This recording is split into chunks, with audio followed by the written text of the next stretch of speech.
Good morning to all, and welcome to the Town of Hilton Head Island Community Service and Public Safety Committee meeting for today, Monday, September 21 at 9 a.m.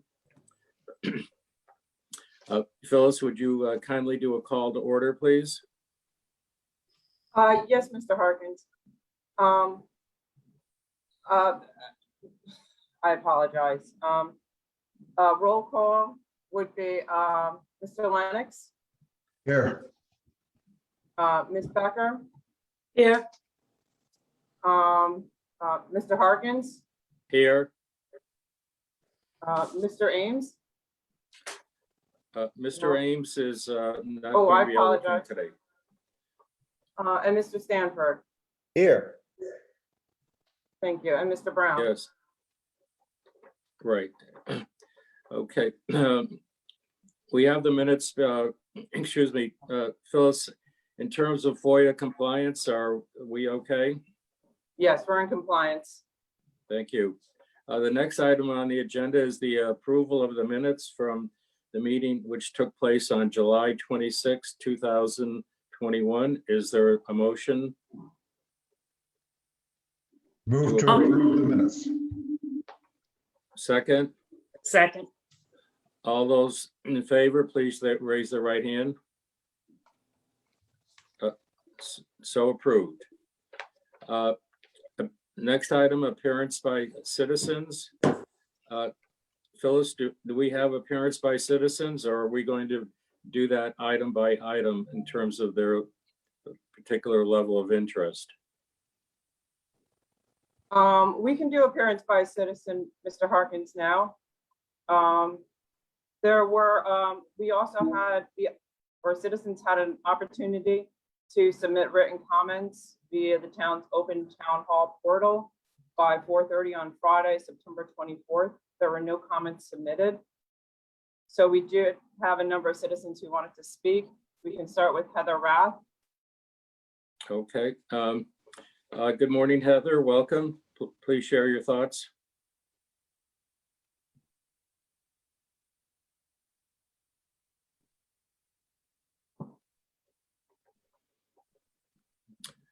Good morning, Mr. Good morning, Mr. Harkins. Can you hear me? I can. Good, thank you. Thank you so much for allowing me to address council this morning and this committee. I wanted to let you know that as a citizen and an advocate, I am very much looking forward to the passing of the staff recommendation today for the Main Street roads. This has been something that has put a lot of pressure on our schools, on our roadways, and on our children that are using that Main Street road coming in and out of Hilton Head Plantation for the last decade or so, as we have increased capacity and traffic on that road and using it as a side road to get to the Island Rec Center, to the schools, and as a cut through to get on and off the island.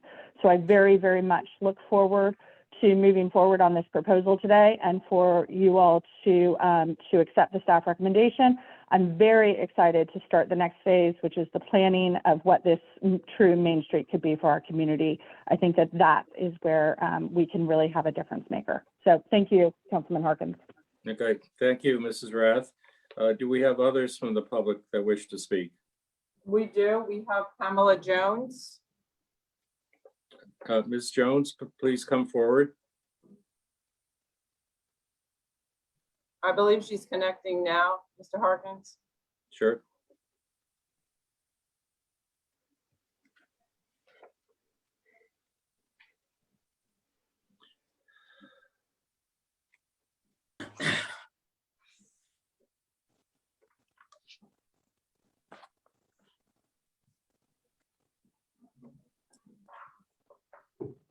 Mr. Harkins? Yes. You want to move on to Mr. Peter Christian, as Mrs. Jones is having problems with her audio. Okay. Actually, there she is. Hold on. We'll circle back to her. Mr. Christian, please come forward.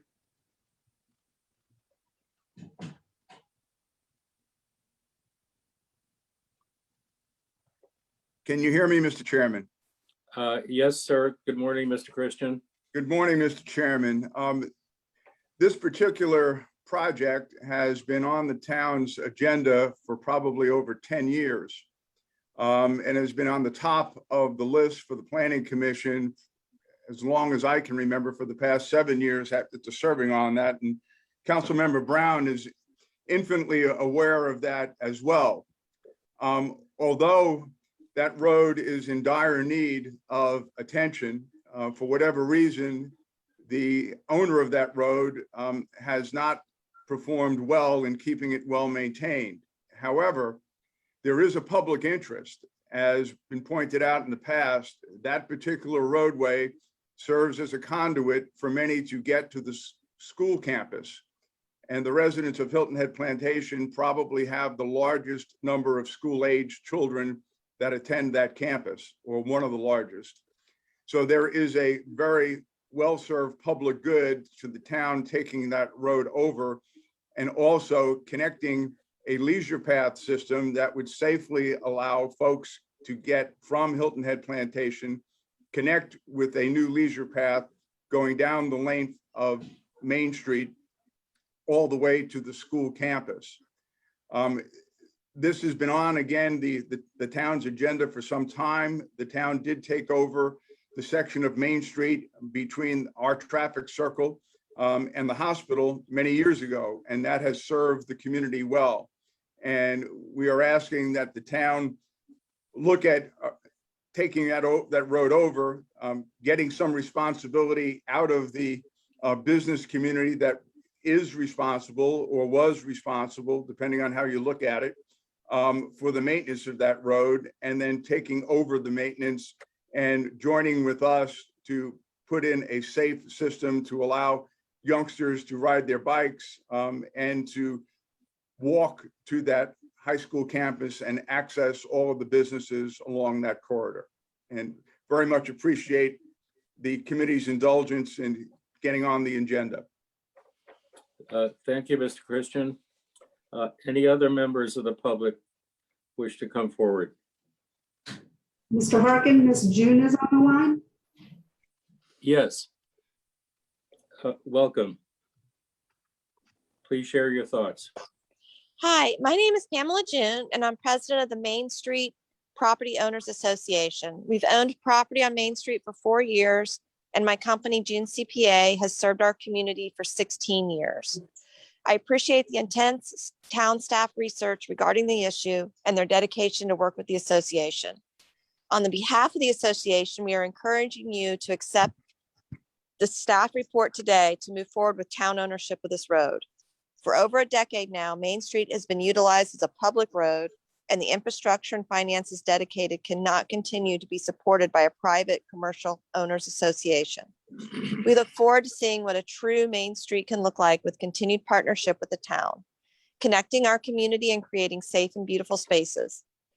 In the interest of the overall quality of life, the safety of students, the need for hospital access, and the benefit for the North End business and Hilton Head Plantation residents, I encourage you to support the staff report as presented. Thank you very much. Thank you for your comments. Any other appearance by citizens? No, Mr. Harkins, that was all that. Okay, thank you. I'd like now to move on to new business. We have next on the agenda the review and presentation of the Sheriff's Office crime statistics. I'm not sure who's presenting. Is Major, are you presenting, or one of your colleagues? Yes, sir, it's me. Good morning. Good morning. I'll just let you know I'm joined by Captain Kyle Blackman. He's one of our special operations leaders within the Sheriff's Office, and he's just observing. I don't think you guys can see me. The stats were published, so I'm not going to go over them line by line. Just a couple of quick things to note. The crimes against property for this quarter compared to last quarter, we've nearly doubled. And I can confidently attribute that to car break-ins and unlocked motor vehicles.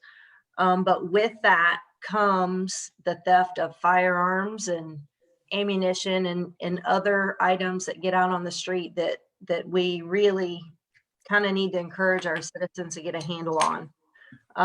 Week before last, we recovered a stolen vehicle and 2 firearms from that vehicle that were stolen from car break-ins within the last 3 months. Also, I mean, we arrested a Jimmy Tobias Orem back in June. I don't know if we spoke about that previously. He was charged with 17 related events from Palmetto Hall Plantation that happened in the first quarter. And what we're seeing a lot is the people that we are arresting are recidivists. They're in jail, you know, booked in and bonded out. The gentleman that we arrested last week was charged with unlawful carry, possession of firearm by a felon, possession of a stolen vehicle, fleeing to evade, and he's already back out on the street, living his life. Another issue that we saw an increase in, I think, are accidents. And what we're seeing, I think, is consistent with our pre-COVID or COVID shutdown last year during the second quarter. As you know, the town was pretty much a ghost town. People were staying home. People were confined to their homes. And as a result of that, we saw a decrease in our accidents. Well, it's back up to par this time, second quarter this year. So other than that, nothing really exciting to report. I just really encourage anybody who is listening to please, please, please lock your car doors. Don't leave valuables in plain sight. And if you are a concealed weapons permit carrier or someone that carries a firearm in your vehicle, please lock it or take it inside with you at night. That's about it. Thank you, Major. I'm going to open it up to our committee members for comment. I'd like to lead with a couple of comments, if I may. One, the revolving door syndrome. Is that because the courts are overloaded? You know, they do something wrong, they go to court, bonds posted, and they're back out, and the repeat offenders just seem to be enjoying a very favorable climate here. And I know you're doing everything you can. Is there anything we could do as a municipality to encourage a different course of action? Mr. Harkins, what you're asking, I could probably talk to you about from many different avenues, whether it be the prison overcrowding, the courts being backlogged. We're dealing with COVID right now, where we're trying our best not to introduce the virus into the detention center, and the detention center itself is trying not to keep folks in there that are sick.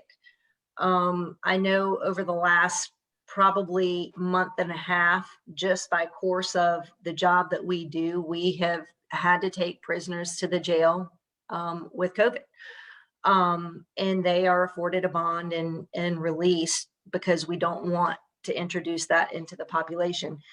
The recidivism, I think, you know, I could talk about that all day long. Car break-ins, I think, carry a max penalty of 5 years. It's not a mandatory minimum.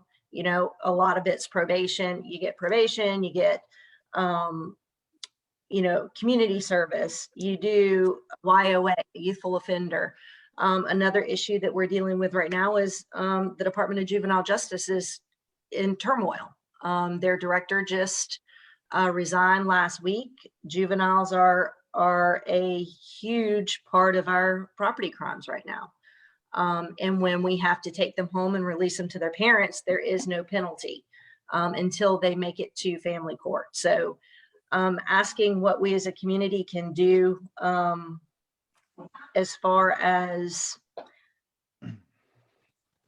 maybe trying to hold these folks more accountable, we would have to address it in many different directions. I think what we can do as a community to prevent these problems is lock our doors. Thank you, Major.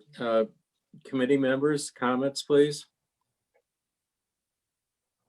Mr. Lennox. Spencer. Thank you, Bill. Major Veins, I noticed that one of the highest incidents of vehicle collisions is on Main Street. And since that is a topic of today's meeting, would you comment on the public safety issue on Main Street? Okay, so when you're looking at the collision reports here, when it says Main Street, you have to also understand that some of those may be the finger streets that come out and intersect at 278, okay? At their access points. As far as Main Street proper goes, I don't know that there is a huge traffic issue on that road per se.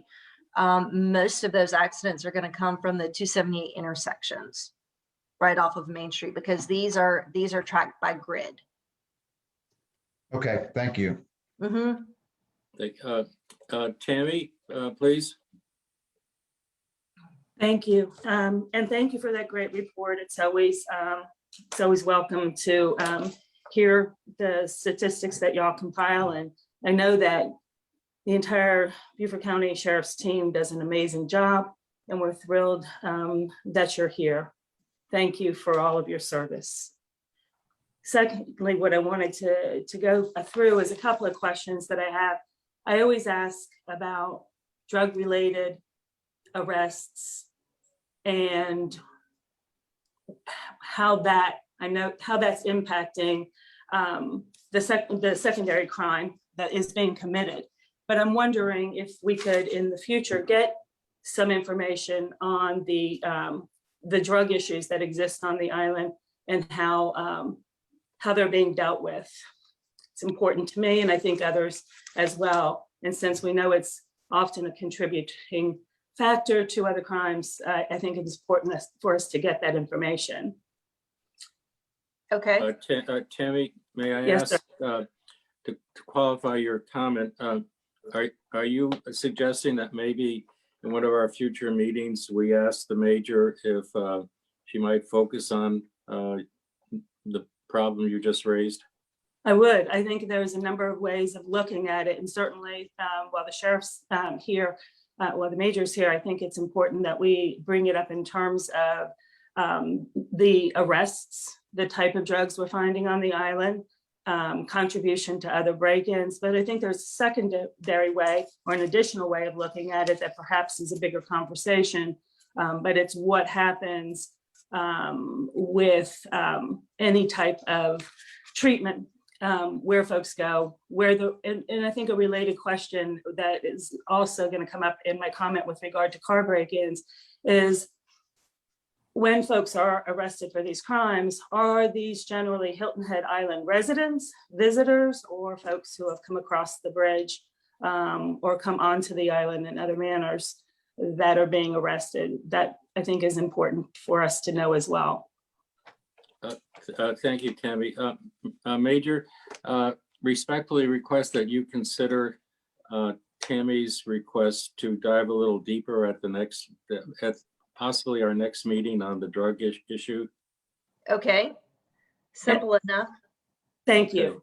And the Thank other you. question I have is with regard to break-ins. I know just what I read, and I'm listening carefully to your report. It seems as though there's a number of individuals that are typically engaged in those random break-ins, both inside and outside of the gates. I'm wondering at what point, or if at all, that constitutes gang activity. Okay, so gang activity is attributed to a group of 5 or more that participate in organized criminal activity. And it's very difficult to establish organization per se by statute. And in order for someone to be classified as a gang member, there are statutory requirements that we have to meet before we can classify an individual as a gang member. I wouldn't necessarily contribute this to gang activity per se.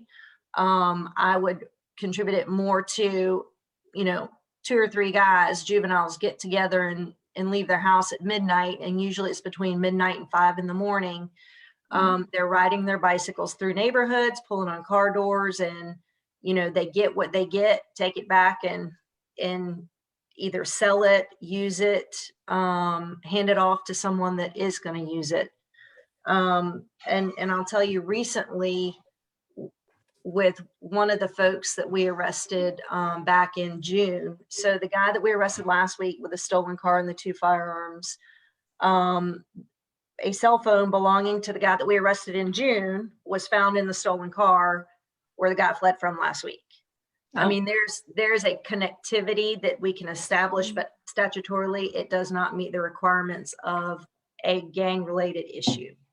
Okay, just curious because that, brings other thoughts and dimensions into how we approach things. But also, wanted to pick up on something you said, and that Bill talked about as well, the recidivism. It's interesting, and I don't know the answer to this, but curious, when folks are arrested, when you're out doing the good job of bringing people in so that they're not causing these crimes, and they do have COVID, they're released. We don't send them to a clinic or a hospital to be held there. There's nothing that can be done other than just to release a criminal with No, COVID. the jail, the detention center has mechanisms in place to deal with folks that actually have to stay in, and they stay isolated either in the infirmary or a separate part of the building if they must remain incarcerated. Everyone is afforded a bond hearing at the time of their arrest, and it usually happens the following morning. And depending on what happens if they're able to make bond, meet bond, somebody posts their bond, there's a good chance that they're going to be out by noon the following day. Yeah, so I heard the bigger discussion on that as well, that maybe we should at least have in our minds and be looking for solutions to more broadly. And I appreciate that creates a frustrating circumstance for the sheriff's department, and certainly one that the residents have to deal with. And no one's happy about that. So I think a bigger conversation there in ways that we might be able to help would be useful.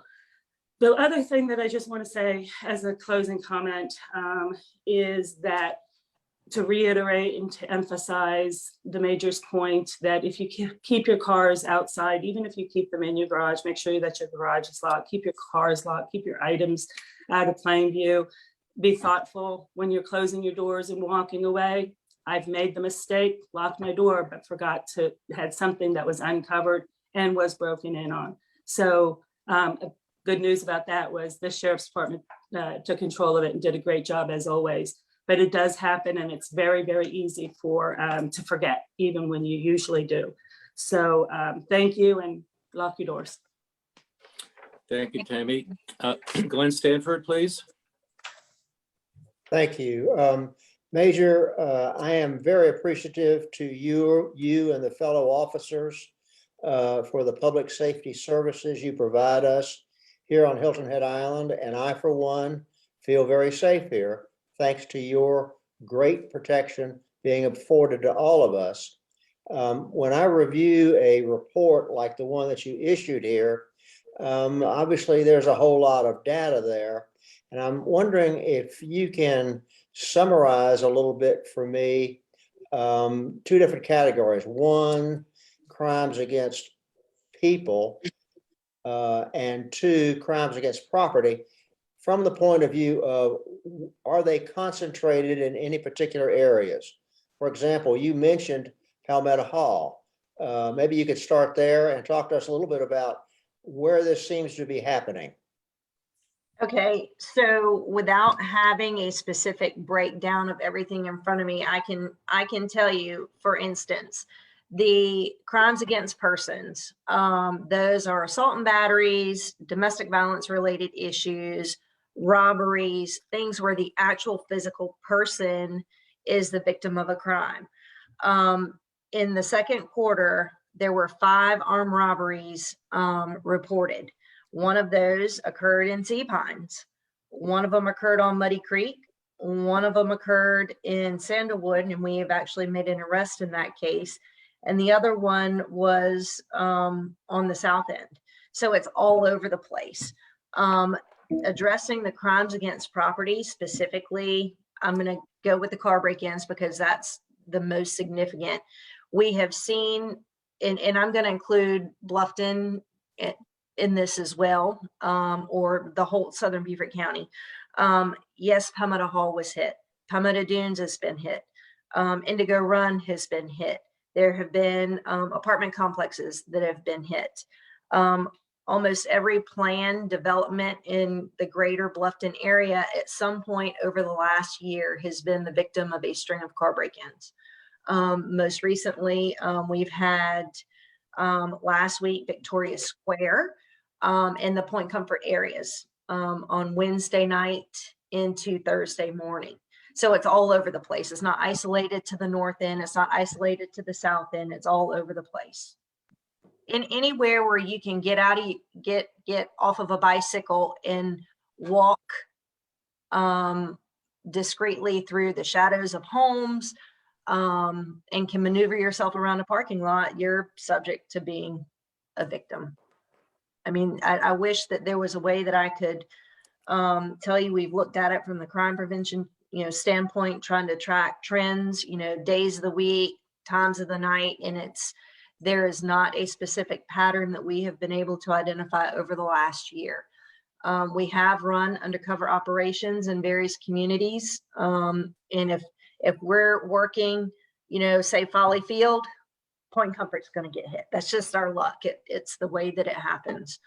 But we're doing our best, in education, I think, is probably going to be our greatest asset right now in encouraging people to lock their doors. Thank you for that report. And I guess that I'm relieved that it is scattered, but I'm not quite sure whether I am or not. But in any event, there's no concentrated area where you would need to concentrate your focus. One last comment. Like most of us, I spend a lot of time riding around my car and frequently have the radio on. And I hear public information spots from the police chief of Bluffton talking about current issues that are going on. And, for example, here it could be, lock your car, don't leave valuables in the car overnight, that sort of thing. Maybe repeating that to the citizens here could have of some benefit. I'm not beginning to try to tell you your business. You are a professional, you have a professional team, but that's just a thought for you to consider. But thank you so much for your service. We look forward to moving forward in partnership with the Sheriff's Department. Thank you. Thank you, Mr. Stanford. Alex Brown, please. Yes, thank you, Mr. Chairman, and good morning, Major Veens. How we doing? Good morning.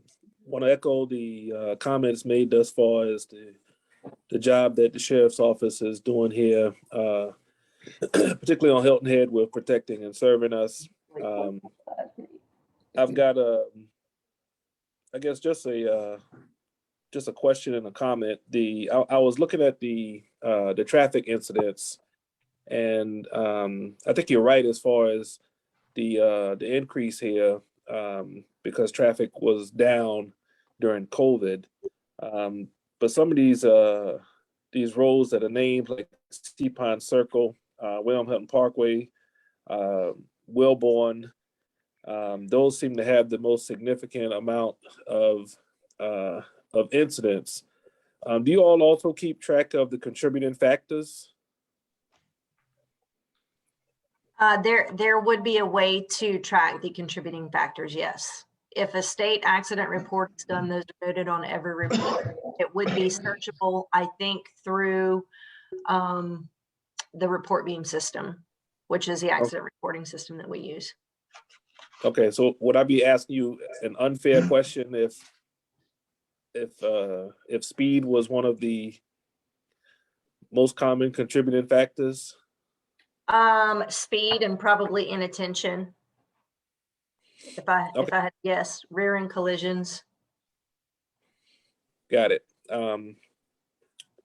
Yeah, I guess moving forward, if you could consider maybe giving us a little bit more detail on those. I think that's important for us, particularly as we're making decisions as far as increasing capacity onto our island. Okay. And the other, and thank you, by the way, for all of the speed posting signage that you guys are putting out to kind of calm traffic in some areas. Okay.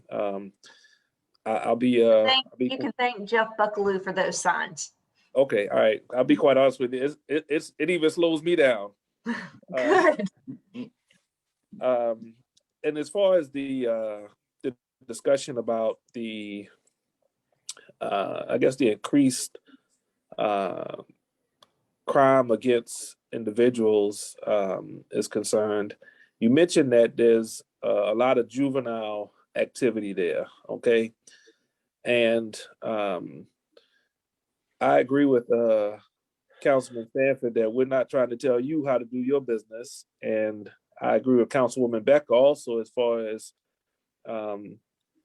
us starting to have a discussion around solutions, right? I always view this relationship with the sheriff's office as a partnership. So I guess as you break that down in the future, if you could also offer up some best practices as far as what you can do to combat, particularly the juvenile activity. Okay. I think when I'm making an assumption here, but I think an adult coming to Hilton Head making a crime could or could not be someone that lives here. All right. But when you start talking about juvenile activity, I'm making another assumption that maybe that's homegrown. Maybe that's people that are living here, right? So I've always said that recreation and education always combat crime when it comes to the youth. So I guess best practices that we could be pointing to, contributing to, and participating with, I think will help us long term in that particular item of discussion. So those are my comments. And again, thank you for the job that you do. Thanks, Mr. Brown. Thank you, Alex. Major, just one other quick question, if I may. Again, deferring to your experience and judgment. On page 17 of your report, alcohol on the beach. I'm assuming that alcohol on the beach can lead to other kinds of problems, and so obviously no one wants that. Looking at the data, there were 41 warnings, but no tickets. Again, deferring to your professional experience, would ticketing people help get the word out that we're really serious? Yeah, tickets in lieu of warnings. Yes. Yeah, I mean, potentially, yes, but the folks that we're dealing with typically on the beach are not people that are from here. In education, in those aspects is what we like to do. You know, are you going to cite someone in hopes that they don't offend again when they're not going to be here next week to offend? I that may come across as very uneducated sounding, but education is what we try and do. You find someone with an open container, please pour it out, discard it in the trash, or we'll seize it. Issue them a warning. Now they are aware that they are not allowed to have alcohol on the beach. If we come into contact with them again, yes, they will be cited.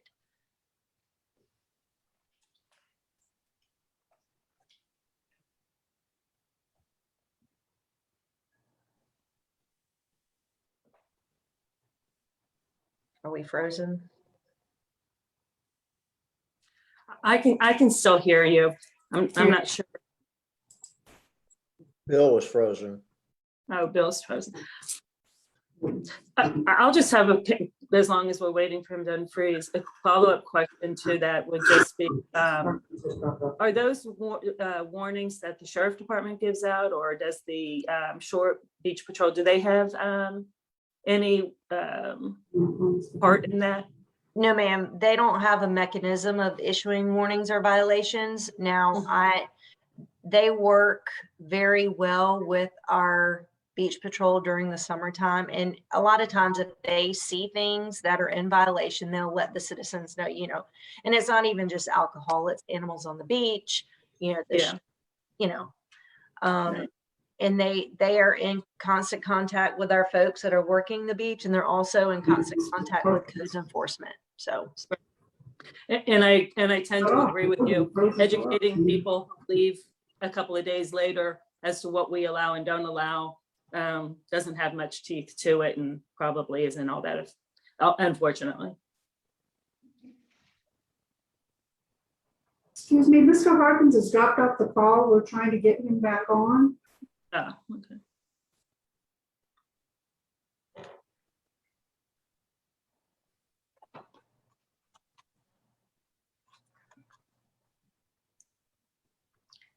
Well, I have another question while we're waiting. Never without a question. I was curious, just anecdotally, in terms of sheriff's response to complaints with regard to activities from short-term rental homes, villas, et cetera. Do you think you spend a lot of time on that, or how's that impact y'all's work? complaints in what respect? Noise, parking, whatever the gamut, whatever. Do you spend much time with those types of phone calls into y'all's office needing help? No, ma'am. Sometimes during the spring and early summer, we deal with some loud parties and noise complaints when the fraternities and sororities and the college kids are just coming, into town. But for the most part, we don't have to dedicate a lot of time to those rental properties. Car break-ins on Doom Lane. Yeah, we spend a lot of time down there, but as far as parking and noise and loud parties, no, not a whole lot. Thank you.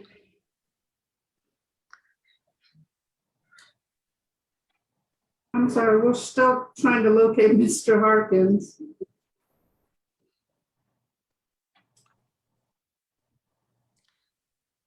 I'm not sure if any other committee members have any more questions, or whether or not Major's finished her report, but I hate to see them held up just to be thanked by our chair. Is it appropriate to think past whether or not, how long it might be for Bill to get back on and how long they're holding?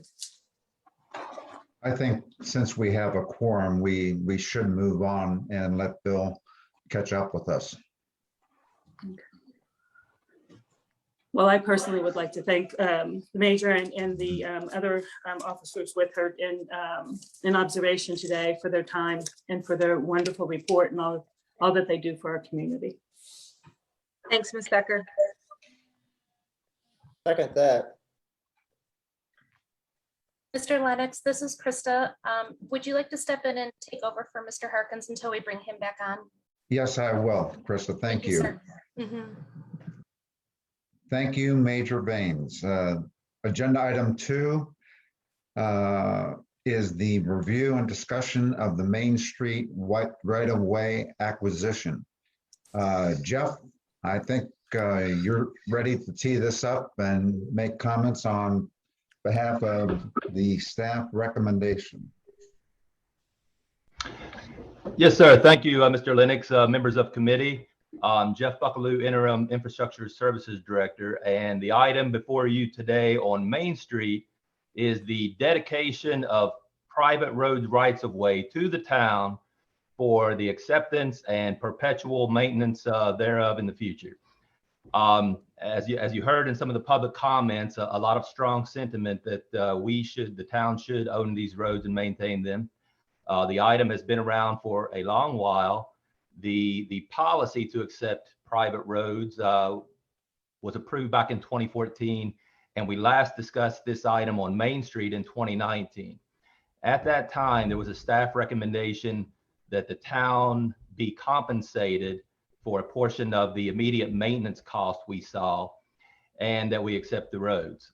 Since that time, there have been negotiations with the road owners, and I understand they have made a best and final offer to contribute what they have in their account for road maintenance, which is $190,000 and change, and that the town accept those roads and move on with maintenance and future projects.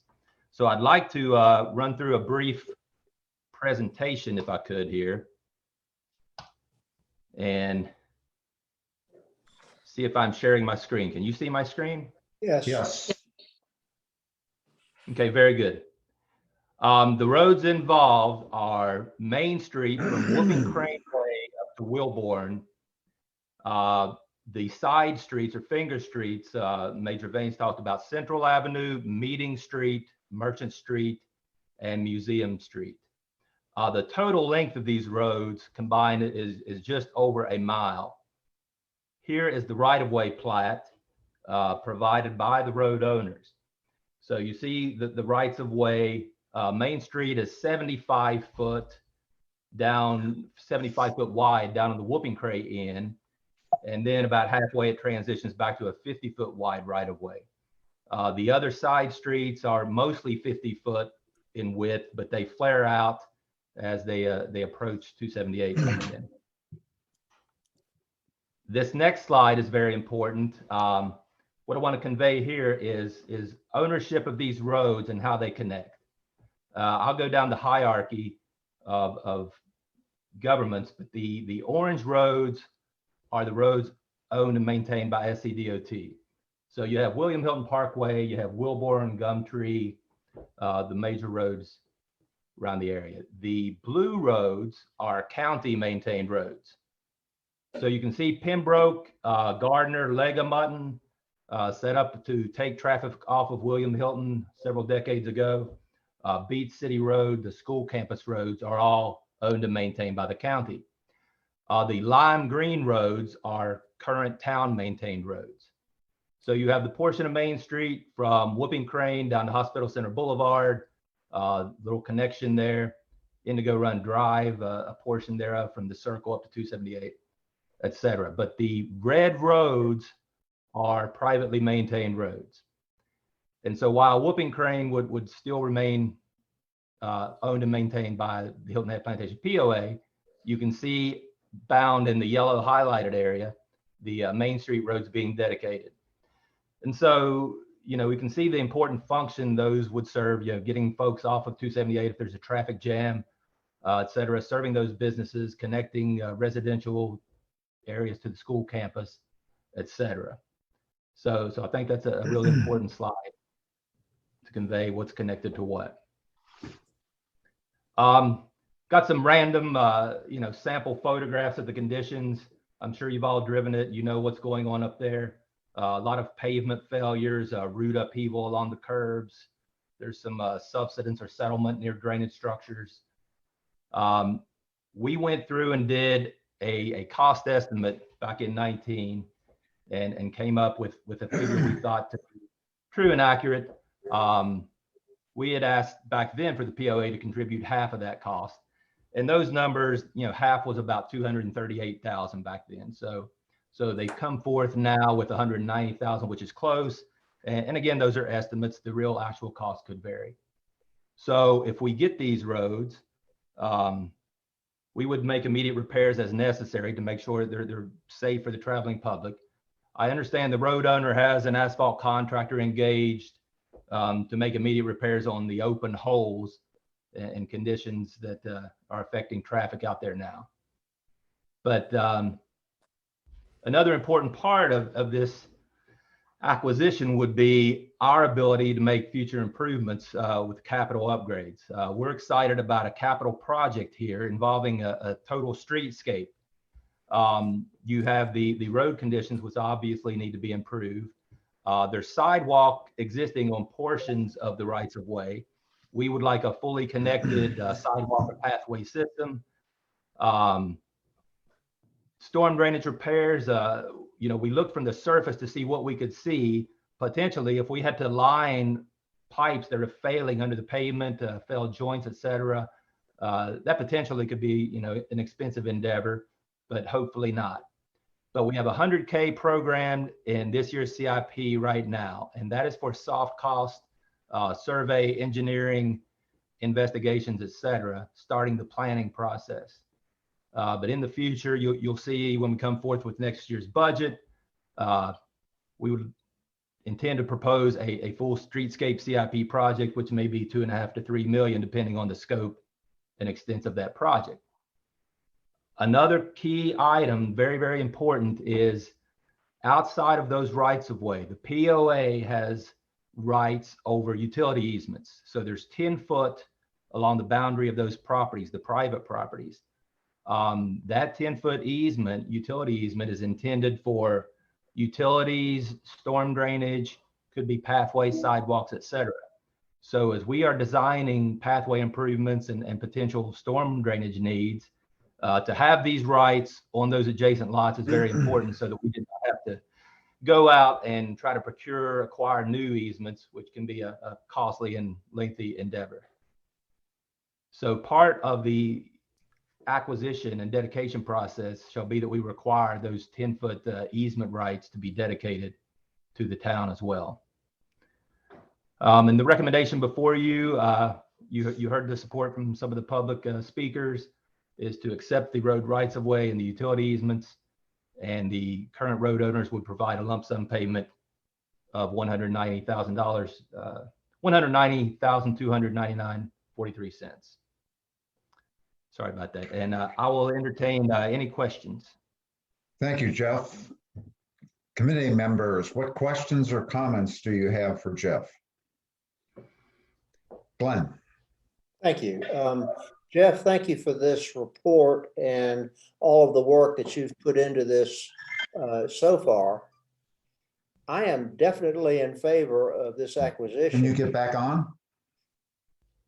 I'm definitely in favor of this acquisition, but I am troubled by the nominal contribution by the adjacent business owners. We have a very successful grocery store there. We have a very successful drugstore there. We have a couple of very successful restaurants. We have some other businesses that have been there a long time. And it seems to me that by their not contributing their share, which I'm sure they were obligated to under their lease, now that cost and that burden is being passed on to the town. And so I'm not sure exactly how you would go about solving that. It may indeed be something that can't be solved, but that really troubles me, that we're only able to get $190,000 towards an anticipated $2.5 to $3 million project. There's really no way you can comment on that, and so I won't try to put you on the spot any further. I understand the difficulty there. One of the comments or questions that I've got for you, though, is I believe that these roads were not built in accordance with town standards. They were probably built before there was ever a town. I'm not sure about that, but they're not in accordance with town standards. So when we acquire this, are we going to bring them up to town standards, including road width and so forth? So what's the plan about that, if any, at this point?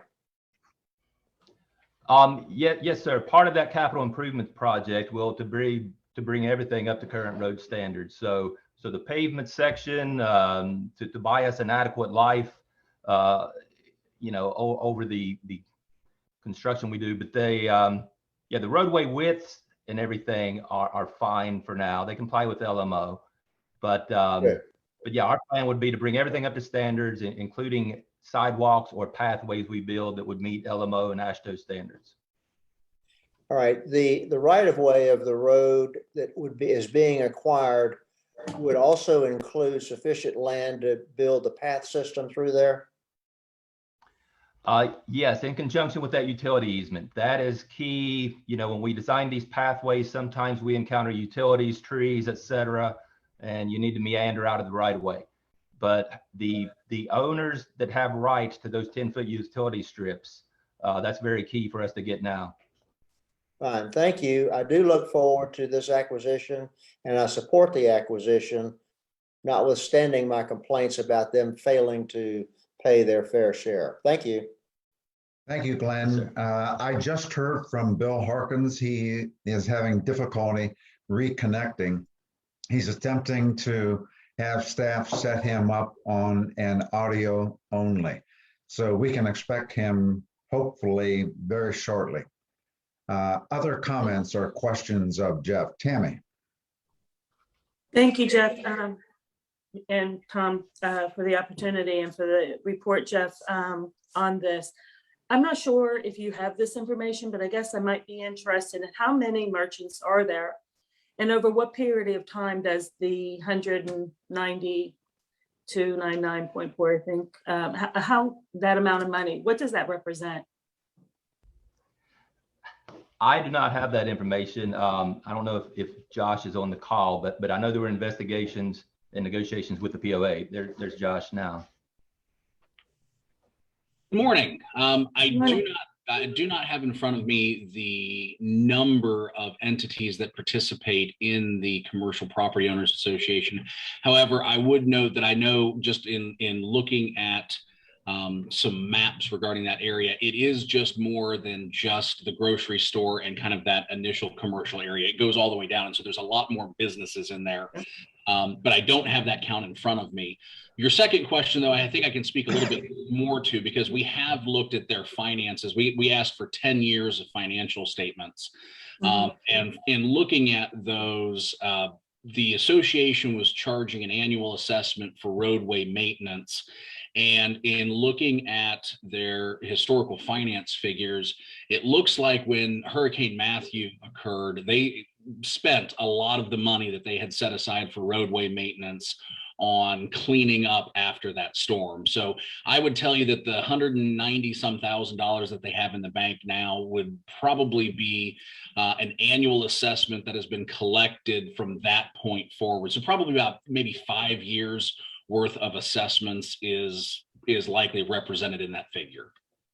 Okay, thank you. That's the information I was looking forward to hearing.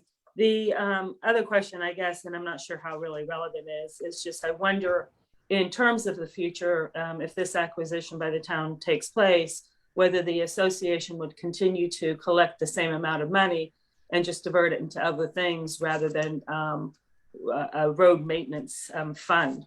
And if so, if that plays into this at all, because if they're going to continue, my thinking is that if they were going to continue to collect that money, should there not be something moving forward that obligates them to continue to contribute, given the low percentage of the overall cost to bring it up to just par, much less enhance the roads that they were previously responsible for.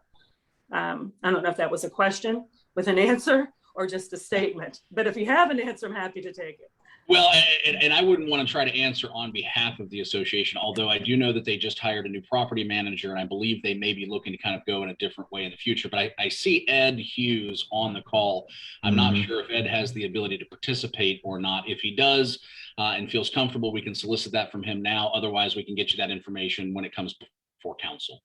Yeah, I think that would be important to at least hear about and know before it comes to in front of council. The other question that I had was something that Jeff mentioned, that there currently is under contract a paving company to do some basic repairs, and where that money is coming from. Is that coming from the not homeowners, but the business association? Or we'll turn both of those questions over to Ed, because I see he's on the call. Okay. Oh, you're on mute, Ed. Hold on. I think our staff may have to let you. There you go. Okay, you can hear me okay now? Yes, sir. I can hear you. Thank you. Okay, yeah, there are some repairs being done now. Those are just being funded out of the general account of the association. It's not coming out of the $190,000. So that's where the funds are coming from right now. Okay. Thank you for that information and help. I think for right now, those are all of my questions, and I appreciate any additional financial information that we can get moving forward when it comes to town council. Thank you, Tammy. Other comments or questions? Alex? Thank you, Councilman. Jeff, I just wanted to be clear on the I guess the current right of way, which you said in some cases is 75 feet, and other cases it slims down 50 feet. So with the utility access, so in the case with 75 feet, will we then grow to 85 feet? In the cases with 50 feet, we then grow to 60 feet? Am I correct in that?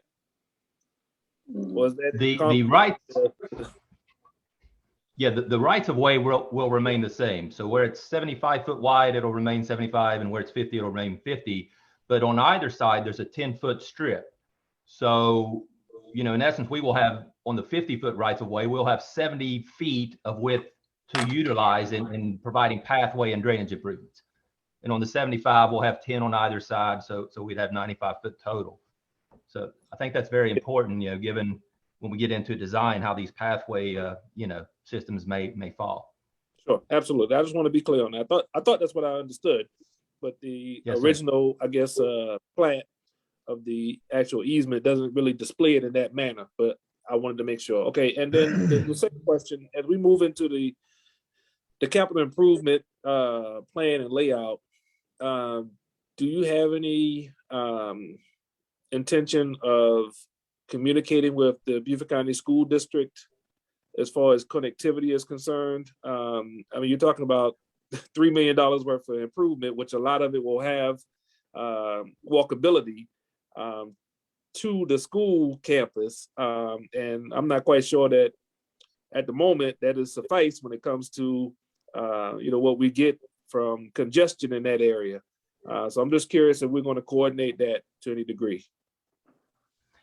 Yes, sir. Most definitely. We will coordinate with the school district, Robert Otting and his team of operations and maintenance and oversight of their grounds out there. I think at the intersection with Wilburn Road, Darren Shoemaker and I have discussed the need for a potential mini roundabout there that may be part of the capital project.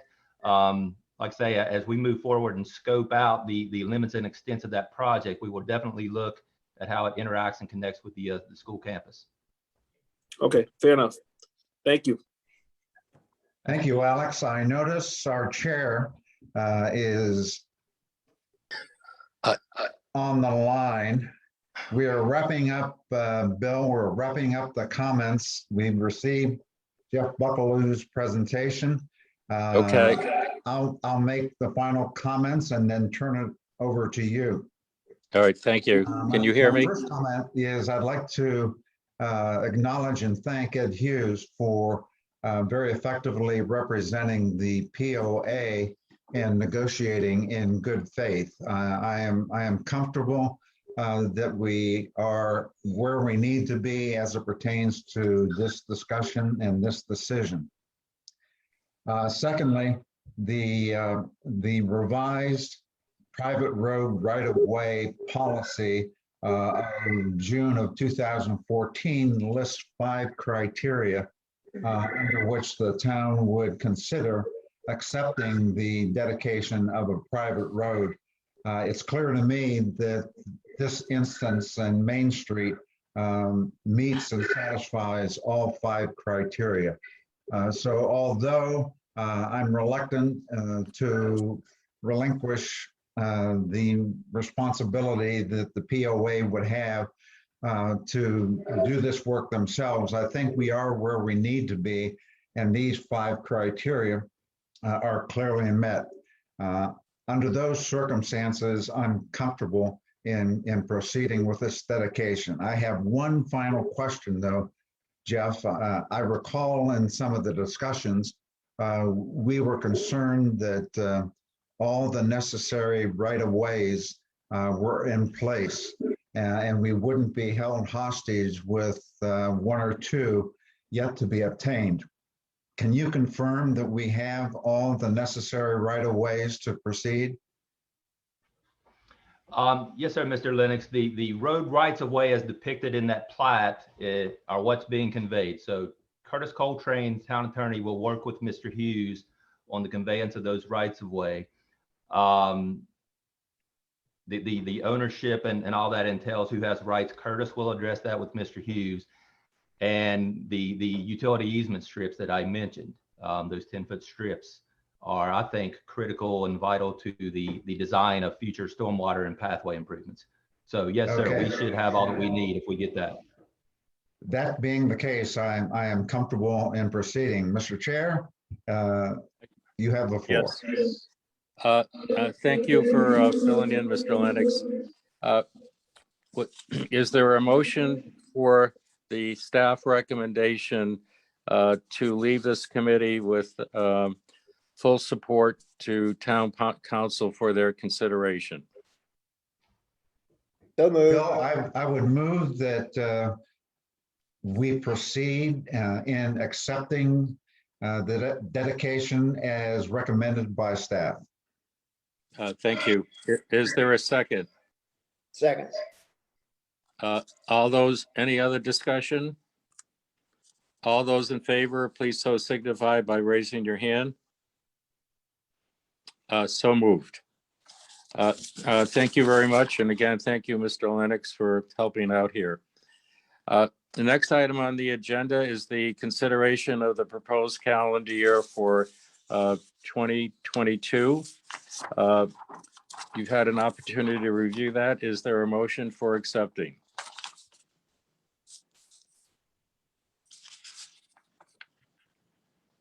Is there a motion for accepting the calendar Bill. for 20?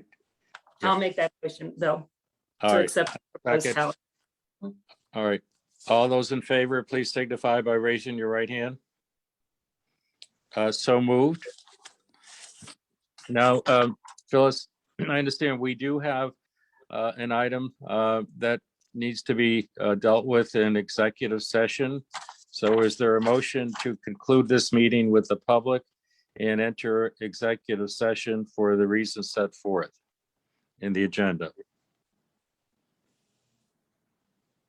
We move to executive session for the reasons stated by Bill Harkins. Second. Is- All those in favor, please signify by raising your right hand. Thank you. We stand adjourned and we'll reconvene in executive session. Mr. Harkins, you may begin. Okay, thank you.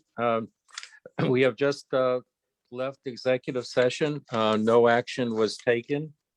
That being said, is there a motion for adjournment? I'll make that motion for you, Bill. The motion to adjourn. Second, all in favor, please so signify by raising your hand. Thank you, and thanks for getting through this logistical problem today. Appreciate your help. Thank you.